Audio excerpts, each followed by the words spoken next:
Hello there, Gemini. Dadhichi here from astrology.com.au. It's March 2020, would you believe? And I'm back on board for a full reading for you this month after that volcanic eruption in my backyard.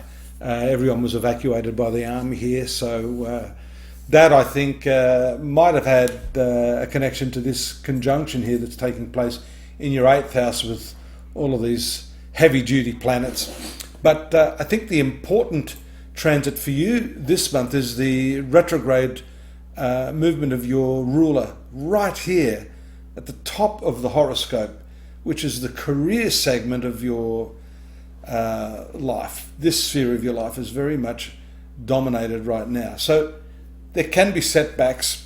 According to the traditional view of astrology, there are setbacks whenever Mercury is retrograde. Well, that's not altogether true. That's the general consensus. But if you study the retrogression of planets, if they are beneficial planets for you, which this planet is your ruler, you see it just moved back there from this 10th house into the 9th house, showing us that there's a link here or a revisionary sort of period where your career is tied in with your principles, your studies, your education. This is the 9th house.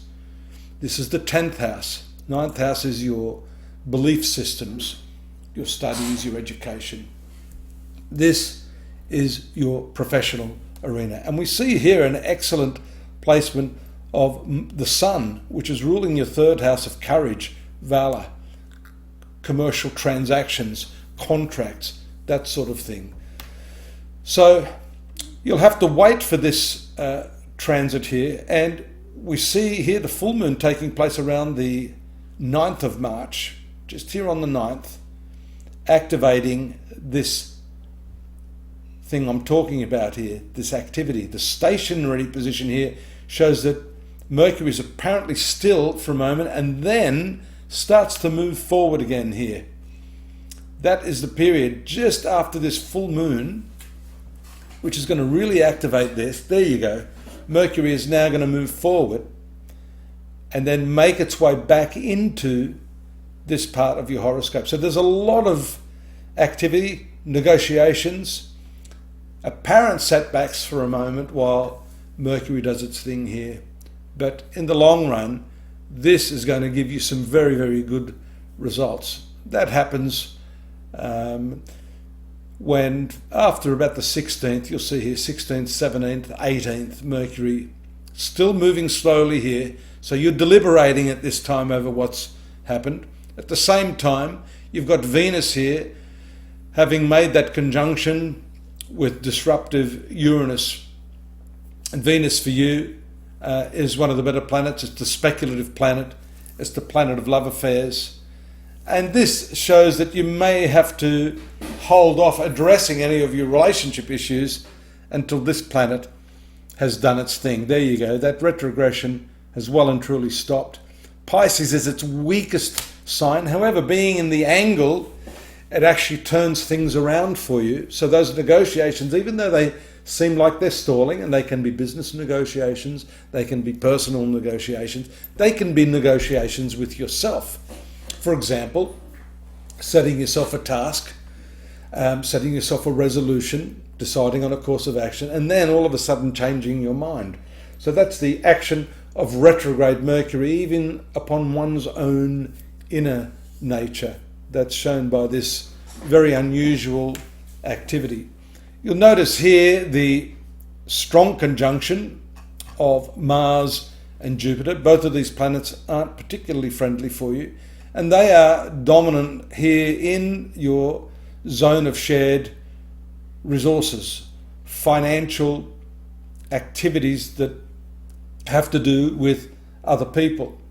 Now, at the same time, we see the ingress, the Aries ingress, or the transit of the Sun into this 11th house, a really, really great position. And especially when we note here around that happened on the 21st, then around the 24th, 25th, you have the new moon also taking place here. That is the finance planet in the profit zone. So that has to do with financial profitability, but profitability socially, because this is the 11th house of friendships, has to do with siblings and your social interaction in the world. And that, I think, will offset some of the issues that are going on here in the 8th house. Don't overextend yourself, I would say to you, Gemini, because that combination of Mars and Jupiter is fairly significant. There you'll also see around 27, 28, that transit at last after approximately 2.5 years into this 9th house of belief systems. Saturn is the ruler of this area of Aquarius. So this is going to stimulate you to really focus and concentrate on your value system, who you are as a person, and how you interact in the world at large. All of this other stuff is the outer component of your life, what's happening in your work, your friendships, your relationships, your shared resources. But this can be a bit of a struggle for you, as we see Mars also moving in here on the very last day of March into that conjunction with Saturn, bringing with it some real tough decisions perhaps that you have to make there, and a little bit of frustration. Now, this could be with your own belief systems or indeed the belief systems of others. We see Mars as a not particularly friendly planet, although it does rule your social arena here. So this could show that you're at odds. Look also here at the previous few days just before the transit took place here into the 9th house. There was a square aspect going on between this 8th house of resources and friendships. Now the 9th house of belief systems, and also Uranus, which is the natural ruler of friendships and the sign of Aquarius. These are important transits to look for.